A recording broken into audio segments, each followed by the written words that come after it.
जावे सर्व भावे देवासी तो हाव तरील पार भवदुस्तर नदीचा बहुवाही करुणावंत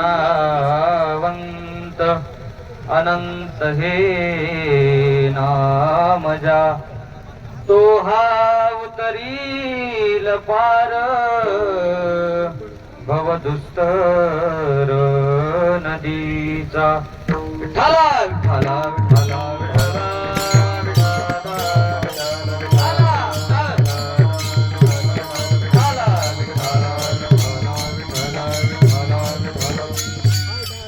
संत प्रविश्य मम वाचमिमां प्रसुप्ता संजीवयत्य किल शक्तिधरः स्वधाम्ना अन्यां च हस्तचरणश्रवणत्वगादीन् प्राणानमो भगवते पुरुषाय तुभ्यं एवं वेणुनादं चरन्तं दुरन्तं स्वयं लीलया गोपवेशं दधानं गवामृन्दकानन्दनं चारुहासम् परब्रह्मलिंगं भजे पांडुरंगं कलावत्नजीवोदरार्थावतारं कलाङ्कं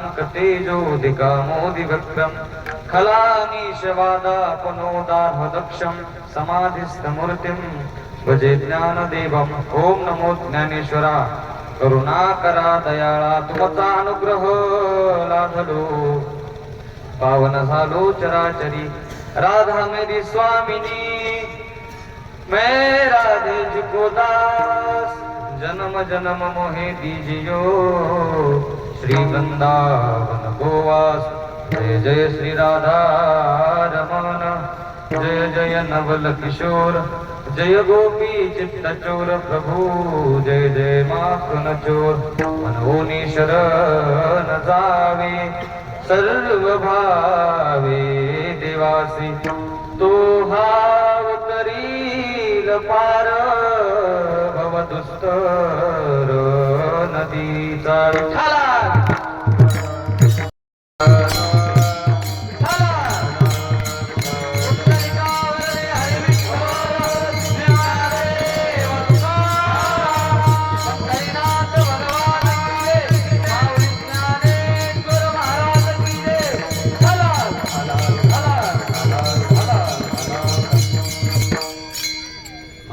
शरण जावे सर्व भावे देवासी प्रस्तुत प्राप्त प्रसंगी चिंतन रूपी सेवे करता निवडलेला अभंग जगद्गुरु जगमान्य देहूचे सुप्रसिद्ध साधू ज्यांनी या जगाचा संसार सुखाचा व्हावा यासाठी आपल्या संसाराची राख रांगोळी केली ती असे इंद्रायणी मातेच्या तीरावर उठलेलं भक्तीचं वादळ ज्यांना वैराग्याचे मूर्तिमंत पुतळे असे म्हणतात ते देहू निवासी जगद्गुरु तुकोबारा यांचा उत्कृष्ट असा 4 चरणाचा अभंग सेवे करता निवडलेला आहे विठ्ठला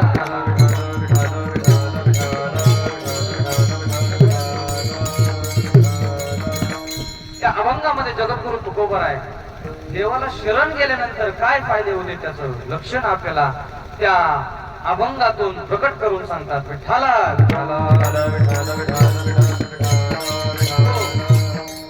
प्रारंभ करण्यापूर्वी वक्त्याचं कर्तव्य आहे की कीर्तन सेवा कशा निमित्त आहे किंवा शास्त्रामध्ये असं सांगितलं जातं की कुठलीही गोष्ट कारणाशिवाय होत नसते प्रत्येक गोष्टी मागे काही ना काही कारण असतं तर आपण सर्वजण कैवल्य चक्रवर्ती विश्वमाऊली ज्ञानोबा यांच्या पायी वारीमध्ये गेली 3 दिवस झालं चालत आहात आणि या आपल्या दिल्लीमध्ये दरवर्षीप्रमाणे याही वर्षी सासवड येथील मुक्कामी गुरुजींच्या आज्ञेने बाबांच्या आज्ञेने सर्वांच्या भजनी मंडळाच्या आज्ञेने आलेली ही माझ्याकडे कीर्तन सेवा विठ्ठला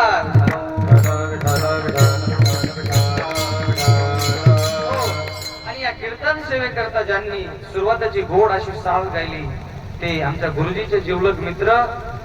या ठिकाणी सोपान महाराज सानप शास्त्री यांची दिंडी आहे. त्या ठिकाणी कीर्तन चालू होतं तरी सुद्धा कीर्तनातून वेळ काढून ते या ठिकाणी आपल्यासाठी आले. त्यांचा आवाज बसलेला होता तरी सुद्धा आपल्यासाठी गुरुजींसाठी त्यांनी चाल गायली. ते गणेश महाराज जटाळे, गणेश महाराज सावळे, गानपोकळा ज्यांना महाराष्ट्रात ओळखलं जातं ते गणेश महाराज सावळे. आणि त्यांना चालीसाठी सुंदर अशी ज्यांनी साथ केली ते प्रेममूर्ती भागवताचार्य. पहा, त्याला म्हणतात, त्यांना खरंच प्रेममूर्ती नाव शोभलं. मला कुणीतरी प्रश्न केला होता की प्रेममूर्ती म्हणजे काय. पण ऐका बाबा, प्रेममूर्ती म्हणजे दुसऱ्याला जे दुसऱ्यांना प्रेम देतात. जसं आई आपल्या लेकराला प्रेम देते किंवा आई म्हणजे कोण, जसं आपण माऊलीला आई म्हणतो, आई काय करते तर लेकराला प्रेम देते, तसं आमचे पांडुरंग बाबा सुद्धा प्रेम देतात. पहा, ते कीर्तनाला कुठेही चाल गाण्याकरता थांबत नाही तरी सुद्धा माझ्यावर त्यांचं नितांत प्रेम आहे. म्हणून त्यांनी सुंदर अशी चाल गायली. आणि या दोघांच्या चालीकरता ज्यांनी सुंदर असा पखावाज वाजवला ते महाराष्ट्रातील एक चांगलं नाव मृदंग सम्राट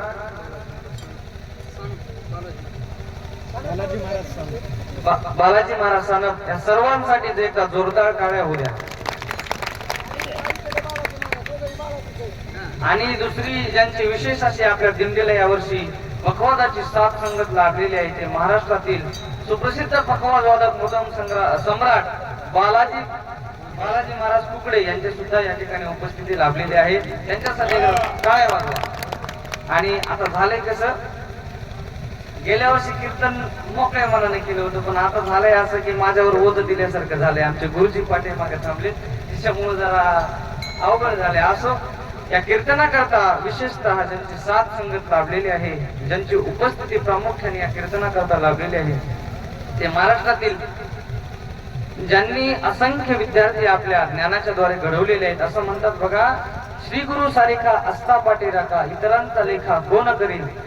भागवताच्या महात्म्यामध्ये एक सुंदर श्लोक आलेला आहे की चिंतामणिर लोक सुखम सुरत्रहु स्वर्ग संपदम प्रयच्छति गुरु प्रीतो वैकुंठम योगी दुर्लभम. पहा, आपण जर वरी तिकडे डोंगरावर महादेवाकडे जर गेलो तर त्या ठिकाणी अनेक योगी ऋषी मुनी जपी साधना करत बसलेले असतात. असं म्हणतात, ज्यावेळेस व्यासजींनी या ग्रंथाला लिखाण करायला सुरुवात केली त्यावेळेस त्यांच्या मनामध्ये विचार आला असेल की बाबा, त्या योग्यांच्या मनामध्ये सुद्धा तो भगवान परमात्मा येत नाही. कितीतरी जन्म गेले, जन्म मुनी जतन कराई अंतरापकही आवत नाही. म्हणजे त्यांचे अनेक जन्म निघून गेले तरी सुद्धा भगवान परमात्मांनी त्यांना स्वप्नात सुद्धा दर्शन दिलं नाही. अशा योग्यांच्या मनामध्ये येणारा तो भगवान परमात्मा, आपण जर आपल्या गुरुवर चांगली निष्ठा ठेवली, चिंतामणीला लोक सुखम, चिंतामणी जो असतो तो काय करतो, आपल्याला लौकिक सुख प्राप्त करून देऊ शकतो. सुरत्रहु स्वर्ग संपदम. परंतु जर आपल्यावर गुरुजींची कृपा झाली तर असं म्हणतात की वैकुंठम योगी दुर्लभम. जे वैकुंठ योगी लोकांना दुर्लभ आहे ते वैकुंठ आपल्याला सहजरित्या प्राप्त करून देऊ शकतं. अशी गुरु शब्दात, या दोन अक्षरी शब्दात एवढी ताकद आहे. पहा, गुरु म्हणजे काय तर गु म्हणजे गुकार अंधकार. आपल्या जीवनात असलेला अंधार जे नष्ट करतात त्याला गुरु म्हणतात. आणि माझ्या कीर्तनाकरता महाराष्ट्रातील एक थोर कथाकार वेदांताचार्य भागवताचार्य अमोलजी महाराज शेळके शास्त्री गुरुजी यांची विशेषतः उपस्थिती लाभलेली आहे. सर्वांनी एकदा जोरदार टाळ्यांच्या गजरात त्यांचं स्वागत करायचं आहे. पहा, कसं असतं, बापात जवळ असल्यास लेकराला काही बोलायचं नाही, तशी आता माझी अवस्था झालेली आहे. इकडून गुरुजी आहेत, इकडून पांडुरंग बाबा आहेत, आणि तसंच दुसरं नाव म्हणजे भागवताचार्य, ज्यांची महाराष्ट्रभर कीर्तन कथेच्या माध्यमातून आपण पाहिलं असेल. माझे जिवलग मित्र, जिवलग म्हणजे माझा प्राण सखा विजय महाराज पांचाळ, ते सुद्धा इकडे उपस्थित लाभले. त्यांच्या सुद्धा एकदा जोरदार टाळ्या होऊन जाऊ द्या. अरे बघा, एक इकडून मध्ये मला घेतलंय, म्हणजे सगळे असं जाळ टाकल्यासारखं मला केलंय. असो, ते साऊंड कुठं साऊंड दिसत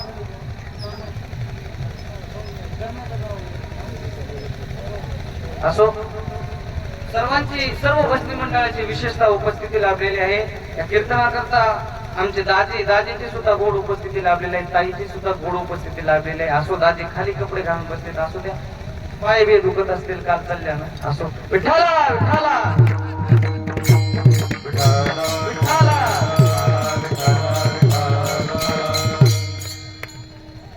या अभंगामध्ये मध्ये जगद्गुरु तुकोबाराय सांगतात की मनोनी शरण जावे सर्व भावे देवासी. आपण सर्वांगाने जर त्या भगवंताला शरण गेलं तर काय होईल? तो हा उतरील पार भवदुस्तर नदीचा. भवदुस्तर म्हणजे काय?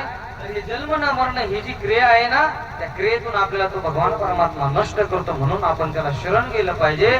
याचे उदाहरण जगद्गुरु तुकोबाराय आपल्याला सांगतात की तो कसा आहे? बहु आहे करुणावंत अनंत हे नाम जा तो हा उतरील पार भवदुस्तर नदीचा.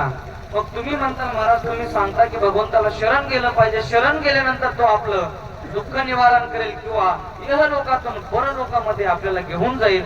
याचं तुमच्याकडे एखादं कारण, एखादा अनुभव काहीतरी आहे का? कारण संसार असा आहे बघा यादव साहेब, संसार कसा आहे? संसार कसा आहे? माणूस काय म्हणतात, असं करू नको का, मला अनुभव आलाय म्हणून तो असं करू नको. बरोबर? वारीत गेलं पाहिजे. बालाजी महाराज वारीत काय केलं पाहिजे? केलं पाहिजे. वारीत गेल्यानंतर काय होतं पहा, वारीत गेल्यानंतर काय होतं? आपण जर 1 महिन्याची, आपण जर ही वारी जर वर्षातून एक वेळेस केली, 21 दिवसाची असेल किंवा 30 दिवसाची वारी जर आपण वर्षातून 1 महिना या वारीसाठी काढला तर 11 महिने आपण आपली हे जे मोबाईल आहे ना, जसं आपल्याला बघा इकडं मोबाईलला किती इकडे गर्दी लागले, त्या होल्डर सुद्धा पूर्ण झाले, त्याला एवढी गर्दी तिथं लागल्या. म्हणजे मोबाईलला चार्जिंगची गरज असते. तसं हे शरीर एक मोबाईल आहे, याला सुद्धा चार्जिंगची गरज असते. त्यामुळे काय करावं लागतं? वर्षभर आपण जर व्यवस्थित हे शरीर राहावं वाटत तर आपण काय केलं पाहिजे? वर्षात वारीला आलं पाहिजे. असं विशेष महत्व या वारीचं आहे. मग जगद्गुरु तुकोबाराय म्हणतात की मला आलेला अनुभव आहे आणि तो अनुभव मी तुमच्या समोर प्रकट करतोय. मग माणसं म्हणले आता जरा बरं वाटलं. कारण का, एखाद्याला अनुभव आलेला जर आपण ऐकला, माणसं सहज म्हणतात त्या डॉक्टरकडे जा, गेल्यानंतर काय होईल? त्या डॉक्टरचा चांगला गुण येते. बरोबर? कारण त्यांनी गेलेलं असतं. म्हणून ते आपल्याला सांगतात. मग तुकोबाराय अभंगाच्या अंतिम चरणात म्हणतात की तुका म्हणे साक्षी आले तरी हे केले प्रगट. म्हणून तुम्ही त्या भगवंताला शरण जा. अभंगाचा सरळ सरळ भावार्थ विठाला.